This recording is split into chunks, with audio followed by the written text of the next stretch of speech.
Michael Beasley hinamon si Carmelo Anthony ng one-on-one. LeBron nagbigay ng advice sa mga players na naglalaro sa finals at Warriors interesado sa former champion. Ngunit bago ang lahat, kung gusto nyo ng pangmatagalang basketball shoes, New Curry 12, mabibili lamang sa halagang $2,599. I-click lamang ang link sa comment section. Isa si Carmelo Anthony sa pinakamahuhusay na scorer sa kasaysayan ng modernong NBA, pero tiwala si former NBA player Michael Beasley na matatalo niya si Anthony kung maglalaro sila ng one-on-one. Ibinunyag ni Beasley ang matapang na pahayag na ito nang mabanggit ni streamer Adin Ross sa stream ni Neon na isa si Anthony sa kanyang mga paboritong player sa lahat ng panahon. Babakliin ko siya, sabi ni Beasley. Matatalo mo si Melo? Tanong naman ni Ross. Oo, sagot ni Beasley. Mapapahanga ka sa kumpiyansa niya.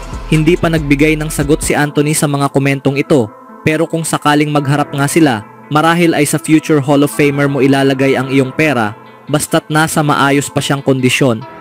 Kamakailan lang ay nakita natin si Beasley na naglaro laban kay Lance Stephenson sa isang one-on-one na laban. Nanalo siya at nakuha ang $100,000. Kung si Stephenson, na may career average na 9.8 points per game, ay natalo lang ng 10 puntos, mas malaki ang tiwala mong mananalo si Anthony. May average si Anthony na 22.5 points, 6.2 rebounds, 2.7 assists, 1.0 steals, and 0.5 blocks per game sa kanyang career. Isa siyang mahusay na isolation scorer at nanalo ng scoring title noong 2013.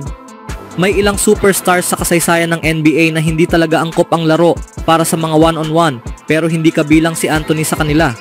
Iilan lang ang maaaring mas pinili mong tumalo sa kanya sa kanyang pinakatuktok.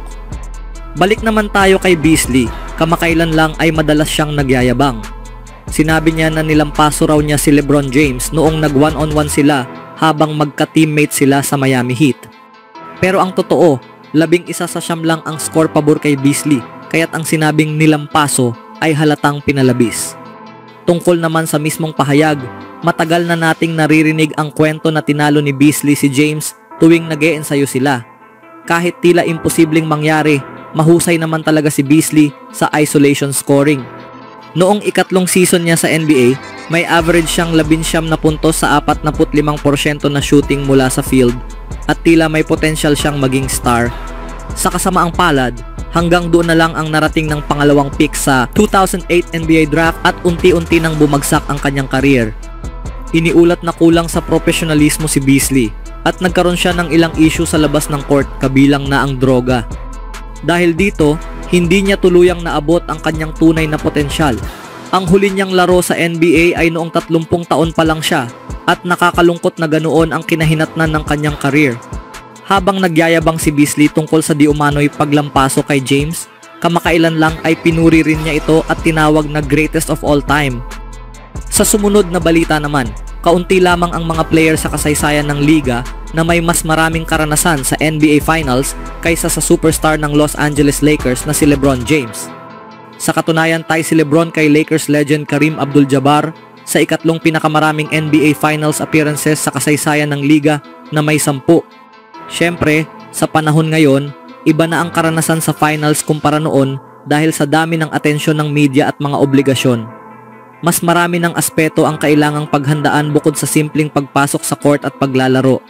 Sa pinakabagong episode ng Mind the Game podcast, kasama si Steve Nash, ibinahagi ni LeBron ang pinakamahalagang payo niya para sa sino mang magkaroon ng pribilehiyo na makarating sa NBA Finals. Sa paglipas ng mga taon, madalas kong kausapin ang mga kakampi ko tungkol dito, kung paano pamahalaan ang oras nila dahil may mga oras talaga na walang ginagawa. Tulad ng sinabi mo, may 2 araw sa pagitan ng mga laro at may 1 araw na lilipad lang kayo para sa media. Talagang sinasara nila ang buong court, may mga nakahilerang mesa at uupo ka roon. Para na siyang all-star weekend ulit at minsan nakakainis talaga. Pero kung may isang payo akong maibibigay, kahit nakakainis man, sulitin mo ito dahil hindi ito garantisado. Isa yan sa mga natutunan ko kay Pat Riley. Lagi niyang sinasabi, tingnan niyo, nandito tayo para sa isang dahilan. May mission tayo, i-enjoy mo, pero panatilihin mong mahalaga ang tunay na mahalaga. At kung magagawa mo yon, mas may bentahe ka pa kumpara sa kalaban mong hindi pinapanatili ang focus. Kaya lagi kong sinasabi sa mga kasama ko, Nandito tayo para sa trabaho. Nasa finals tayo. Ito na ang pinakamahirap na 4 na larong kailangang nating mapanalo sa buong buhay mo. Walang masihirap pa kaysa rito. I-enjoy mo. Magsaya ka. Pero magiging kakaiba ito. Parang All-Star Weekend kung naranasan mo na. At narinig ko na rin ng ibang NFL players na ayaw nila ng Super Bowl. May mga kilala ako na kahit nanalo na, hindi nila nagustuhan ng Super Bowl kasi hindi daw ito parang laro.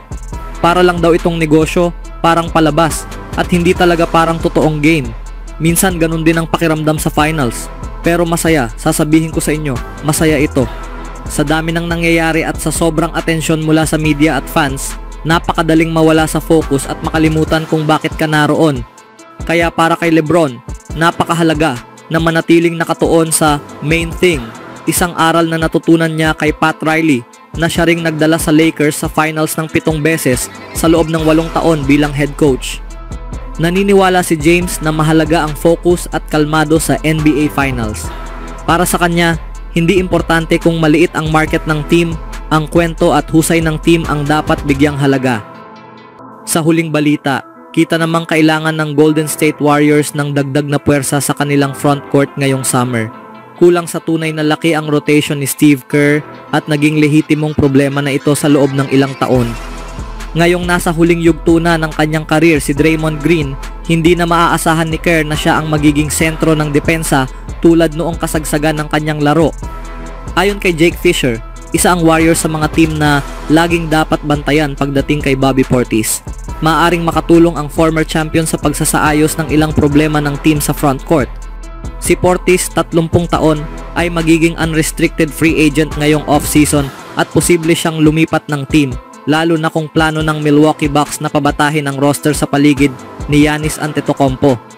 Inaasahan ng mga opisyal ng iba't ibang team na maraming posibleng mapuntahan si Portis sa mid-level market kahit nais din ng Milwaukee na ibalik ang 30 taon na forward ayon sa ulat ni Fisher sa The Steinline newsletter. Matagal nang binabantayan ng Golden State si Portis na may fans sa katauhan ni head coach Steve Kerr mula pa nung nagsama sila sa FIBA World Cup sa ilalim ng USA Basketball. Naglaro si Portis sa 49 na laro para sa Bucks ngayong season. May average siya na 13.9 points, 8.4 rebounds and 2.1 assists, shooting 46.6% from the field and 36.5% from 3-point range. Malaking tulong siya sa front court ng Warriors at makakadagdag ng kinakailangang laki sa kanilang rotation. Gayunpaman, kung makuha man ng Warriors si Portis, posible pa ring humanap ang kanilang front office ng starting caliber center. Sa totoo lang, mas bagay si Portis sa power forward na posisyon kung saan siya naglaro ng halos 80% ng kanyang mga minuto sa nakalipas na 3 taon. Ano ang masasabi niyo mga kaibigan?